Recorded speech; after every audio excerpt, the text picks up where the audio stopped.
Okay, Snap. So we're gonna do a quick rant today, and this might be up on my YouTube later. I'm not sure, depending on how well it goes. And before you ask, yes, I am outside. You should try it. It's quite revitalizing. You feel me? But no. So the rant today is just gonna be on the fundamental flaws of the school system. You know what I'm saying? I'm not the smartest guy, but I did put this together. So I like to express it. Tell me what you think. Okay. Okay, so similar to when dissecting anything, you want to start from the very beginning. Okay, so let's talk about the school system, the very beginning. Let's go over the age. What age do you start attending school? Well, I looked it up because I honestly didn't know it, but it's about 5 to 6, right? So now we have to focus on our targeted audience. That would be the term you use if you're giving a speech, right? So our targeted audience is a 5 to 6 year old group, right?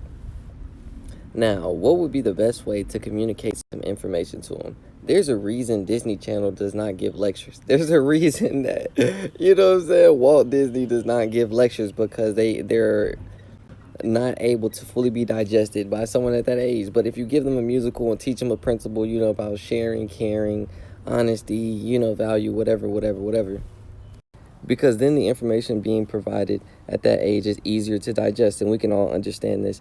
And this backs off of two principles. One, the wordage or the dictation that is used is doesn't exceed a certain limitation, and two, the theatrical production combines emotion with logic or experience with memory, right?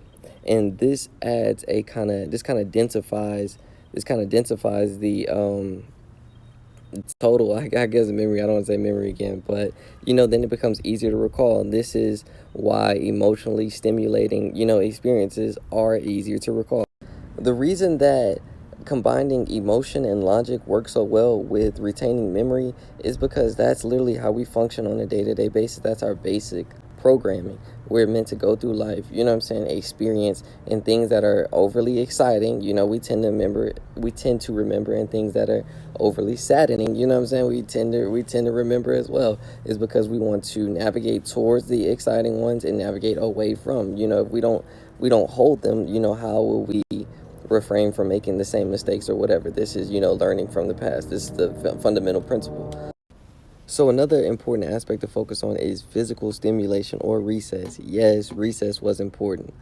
It allows you not only to increase your longevity, but allows you to decompress. You know how learning is hard sometimes. Okay? And the higher you get up, the more you will understand it.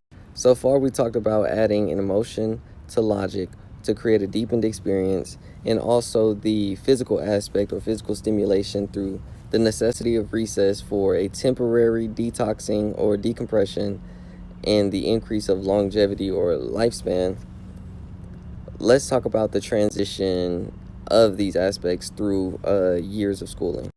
So in pre-K and elementary, the utilization of creativity is very apparent. They got the blocks, you know what I'm saying? They let you run around class. They let you do a lot. I mean, and that's good because it's a kid, like a kid wants to play. Like, if you're an adult and you cannot understand the simple fact that a kid wants to play and does not want to sit in a chair like an adult, like, come on. So, I mean, honestly, I guess you have to organize them in some fashion, but it doesn't really begin to get critical until like middle school. So during middle school is when I believe the willingness to teach is just absorbed out of the teachers. Like, most of them, really don't want to be there. It's kind of a last minute, decision. Is honestly a last choice opportunity. So what happens is they get in these places and then they teach you unenthusiastically about either math, science, reading, or history. And whichever teacher, honestly, I think provides the most creativity, or whichever subject resonates with you internally and gives you that emotion and experience, that's what you tend to gravitate towards. Now, so whichever class or subject you tend to gravitate towards is what you then become more familiar with, and then you learn more. It's more exciting because you're retaining more. And this is where I believe the fundamental problem occurs within the school system, is that creativity is not enforced. It is, what do they call it? Recommended, but not required. There we go. Recommended, but not required. So honestly, if you're one, let's talk about doing anything without a passion, you should just quit that and go do something else. This is, of course, if you have the option to quit and you don't have, previous obligations that you set yourself up for, like child care, what I'm saying, or something like that. So, assuming that everything has went your way, and so now you're in school. Now we can focus on the individual and his ability to apply creativity, apply meaning or whatever. But that's not developed. Okay, you're still what, 12, 13? God dang, you're still young. You have a lot of maturity left ahead of you. There's a lot of growth left to do. So why would we leave it on the students? So let's focus on the teachers, right? So now. So now, during middle school is when they truly begin to emphasize structure, logic, or structure, foundation, structure, and just the almost the eradication of creativity. It seems like, because honestly, a lot of the assignments you get, they don't. It's not very many ways you can complete it, which means it's not very many ways you can implement yourself onto this assignment. Really gain that attachment, and then it's a lot of just honestly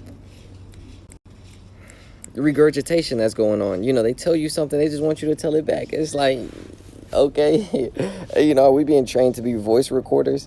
Are we being trained to be individuals, capable of improving a society? And that's the problem. The lack of, and that's only a minor elucidation of logic and structure within middle school. If you get to high school and college, and that's dang near all it is. I mean, I guess you get your senior design project, and I guess you could kind of get sources here and there if you join a club or something like that. But it's missing from the fundamental. Let's focus on what everybody gets. Let's focus on what's delivered to the mass population. That's gonna be received by majority, and that's this very structured, very logical format that they're giving to you. They want you to give it back. So it's like, what chance do you honestly get to develop yourself? And this is a problem, because the first step is taken correctly, kind of, sort of. You honestly should still let a kid be a kid. But then when you enter middle school, this is when the first miscalculation is taken. And after that, if you do not know anything about engineering, if you do not know anything about problem solving, if you do not know anything about just creation of a final product, if there is a miscalculation taken in the beginning, or honestly anywhere in the process, you're not going to get the desired. We can continually go down the line to high school and college and talk about the severity increase, but honestly, that'd be just a overkill, because we've already made the mistake at the second step, and the problem has to be corrected at the foundation, because we can't build on top of a faulty foundation. We can't build on top of a faulty foundation. And this, any construction, or any basic builder will tell you, right? So now the problem is, how do we enforce creativity, or how do we enforce gaining an experience with knowledge or with logic, right? And this is through trashing the first method. Honestly, school was created to teach people how to be farmers. This was a low level of education that was needed, and which is the reason why it could, be kind of universally gifted to everyone to understand.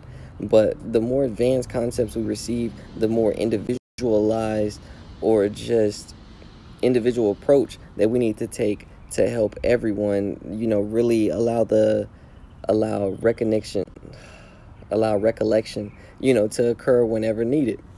The individual approach or style is created through the learning methods, or basically they have reflective, direct experience, interactive, auditory, visual. These are the type of learners, and what I believe, it's going to require a lot of effort, but you honestly have to create the every version of your content that you're trying to give off has to be formatted in every single one of these versions. Therefore, you reach the largest, audience available, because this is everybody, and that's a lot of work. But you gotta, if you want to do the job, you gotta do the job. You gotta do the job right. Who wants a plumber that doesn't fix all leaks? Now, I know some of you may say, well, you can give people more inspiration, you'll just pay them for the more work and it'll kind of even out. Yes, but at the end, there's a saying that goes, those who worship money or those who worship silver will never be satisfied by silver. So, as long as in their head they accompany the work, the effort of what they have to give as being more than what you're paying them, it's never going to be enough. So, honestly, the inspiration has to come from the individual that that never dying that never dying source, or the soul. You know what I'm saying, or just your desire. Like, if your desire is great enough, honestly, if you wanted to touch the moon, you would figure it out. You would figure it out if your desire. Well, I guess in the end, it would be kind of unfair to put all the responsibility of the school system to getting the teachers motivated. Honestly, society in general just kind of pushes low achieving individuals in the way of becoming a teacher, and this is one of the problems. So truly, I guess the ending message is, whatever you aspire to do, what I'm saying, do it with everything. Those who worship silver will never be satisfied by silver.